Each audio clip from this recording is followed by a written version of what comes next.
Vaishali, welcome to evidyarthi.in। कैसे हैं आप सब और आपको ये चैप्टर किस तरीके से समझ आ रहा है, कितना समझ आ रहा है, मुझे कमेंट सेक्शन में जरूर बताइए। अभी तक हमने अपने चैप्टर को अच्छे से कवर किया है और हमारे चैप्टर के बीच के कुछ क्वेश्चंस को भी डिस्कस किया।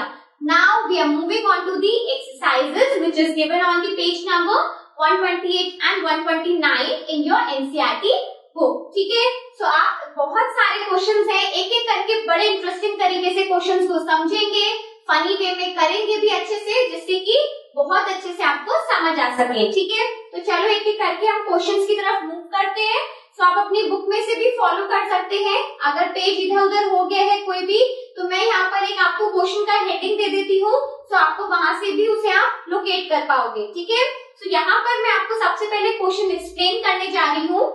An object experience a net zero external unbalanced force। तो यहाँ पर हम एक सिचुएशन गिवन है क्वेश्चन नंबर 1 में। मैं आपको पूरा समझा देती हूँ कि क्या सिचुएशन गिवन है और हमें फिर किस तरीके से उसका आंसर करना है। ठीक है, सो इट इज गिवन कि an object experience a net zero, यानी कि जो भी फोर्स उस पे अप्लाई हो रही है वो जीरो है, मतलब कि कोई एक्सटर्नल फोर्स नहीं है। ठीक है, सो an object is experiencing a net zero unbalanced external force, यानी कि अनबैलेंस्ड का क्या मतलब होता है कि कहीं से ज्यादा या कम फोर्स उस पे लग रही है, बैलेंस नहीं हो पा रहा है, ऐसा नहीं है कि असर ना हो। So if an object is experience such kind of force and दूसरी सिचुएशन हमें ये गिवन है कि the body is moving with a non zero velocity. Yes, तो नॉन जीरो वेलोसिटी का क्या मतलब है, यानी कि किसी ना किसी वेलोसिटी से, चाहे वो 5 मीटर पर सेकंड है, 10 मीटर पर सेकंड है, किसी भी तरीके से कोई एक नॉन जीरो नंबर है और उस वेलोसिटी से हमारा जो ऑब्जेक्ट है वो मूव कर रहा है।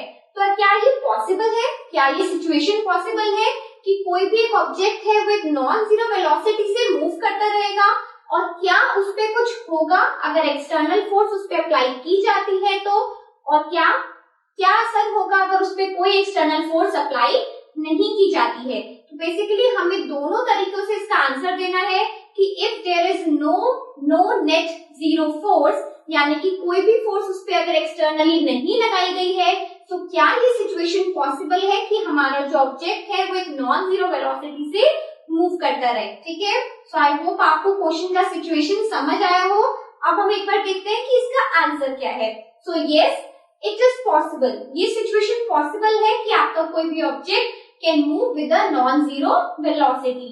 Now yes, it is possible an object moving with a constant velocity in a particular direction will continue in its state of motion as long as there is no external unbalanced forces acting upon it। तो हम सीधा सीधा सिर्फ ये कह सकते हैं, हमारे न्यूटन के फर्स्ट लॉ से भी हमने यही सीखा है कि भाई नॉन जीरो वेलोसिटी का मतलब है कि हमारा जो भी ऑब्जेक्ट है दैट इज मूविंग, वो रेस्ट पे नहीं है। So if it is moving with some velocity, that means उसकी जो वेलोसिटी है वो कांस्टेंट है। कैसे कह सकती हूँ कांस्टेंट है, क्योंकि हमारा फोर्स कैसा है, जीरो एक्सटर्नल फोर्स उस पे अप्लाइड है।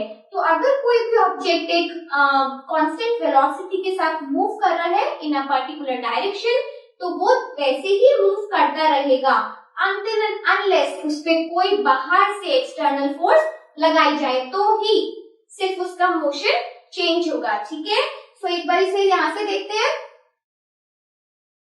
Motion of the object, some external unbalanced force must act upon it। तो अगर मुझे उसकी वेलोसिटी को या उसके मोशन को चेंज करना है, या तो मैं उसको स्टॉप कर सकती हूँ, यानी कि उसकी वेलोसिटी को कम करना होगा, या फिर मैं उसको एक्सेलरेट कर सकती हूँ, तब उसकी वेलोसिटी इंक्रीज हो जाएगी। दोनों ही केसेस में we need some external unbalanced force कि वो उसके ऊपर एक्ट करे और तभी उसके स्टेट ऑफ मोशन में चेंज आएगा। ठीक है, सो इन कंक्लूजन आप क्या समझ सकते हैं कि कोई भी ऑब्जेक्ट वो कंटिन्यू रहेगा अपनी ही स्टेट में, चाहे वो स्टेट रेस्ट हो या मोशन हो। ठीक है, जब तक उस पे कोई भी एक्सटर्नल फोर्स अप्लाई ना की जाए, और अगर उस पे कोई एक्सटर्नल और अनबैलेंस फोर्स अप्लाई की जाएगी, सिर्फ तभी उसके स्टेट में, यानी कि चाहे वो रेस्ट हो या मोशन में, चेंज आता है। ठीक है, तो इस टाइप की रीजनिंग देखो, आपका कॉन्सेप्ट क्लियर करने के लिए इस टाइप के क्वेश्चंस बेसिकली पूछे जाते हैं ज्यादा जरूरी नहीं है कि मेन जो आपके एग्जाम्स होते हैं, टर्मिनल एग्जाम्स होते हैं, उसमें ऐसे क्वेश्चंस को रखा जाए। लेकिन अगर टीचर का दिमाग थोड़ा घुमा हुआ है और उसे बच्चे के कॉन्सेप्ट चेक करने हैं, क्योंकि ऐसे टीचर्स होते हैं, ठीक है, तो ये क्वेश्चंस आ सकते हैं। तो हमें तो बढ़िया से वर्स्ट सिचुएशन के लिए भी तैयार रहना है कि भाई कुछ भी दे दो हमें आना चाहिए। तो क्या दिक्कत है, हम इन सब के लिए भी तैयार रहेंगे, ठीक है। तो आई होप आपको ये क्वेश्चन समझ आया हो। मूव करेंगे बढ़िया से अपने नेक्स्ट क्वेश्चन की तरफ। Up till then, stay tuned with us. Bye bye.